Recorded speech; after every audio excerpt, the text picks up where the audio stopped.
అనగనగా నీకు తెలుసు కదమ్మా, ఇప్పుడు కలియుగ దైవం వెంకటేశ్వర స్వామి అన్నాడు. ఆ స్వామివారి పాదాల చెంత నారావారిపల్లి ఊరుంది. ఆ నారావారిపల్లిలో 73 సంవత్సరాల కింద ఒక ఖర్జూరపు నాయుడు అమ్మనమ్మ అనే దంపతులకు ఒక అబ్బాయి పుట్టాడు. బుడి నడుగులేసుకుంటూ కష్టపడి నడుచుకుంటూ వెళ్ళి చదువుకున్నాడు. కాలక్రమేణా పెద్దాడయ్యాడు.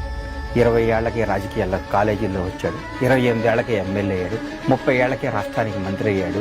తర్వాత ఆంధ్ర దైవం నందమూరి తారక రామారావు తల్లుడయ్యాడు.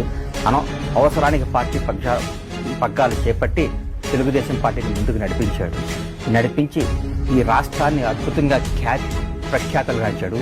ఆంధ్రప్రదేశ్ అనే రాష్ట్రంలో హైదరాబాద్ రాజధానికి ప్రపంచవ్యాప్తంగా గుర్తింపు తీసుకొచ్చాడు.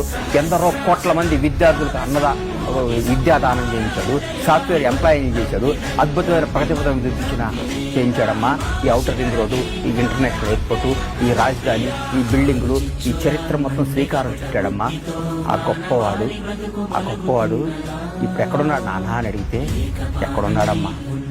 ఒక దుర్మార్గుడు చేసిన పన్నాగం ఎదుర్కొని అన్యాయంగా రాజమండ్రి జైల్లో బంధించాడమ్మా. ఆ దేవుడికి పరశురాముడు తోడయ్యాడు. రాష్ట్రాన్ని తిరిగి రాష్ట్రం మొత్తం తిరిగారు. తెలుగు ప్రజలందరూ ఏకమయ్యారు. ఆంధ్రప్రదేశ్ ప్రజలు మళ్ళీ పట్టం కట్టారు. ఆ రాజును సింహాసనం మీద కూర్చోబెట్టారు. నారా చంద్రబాబు నాయుడు అనే నేను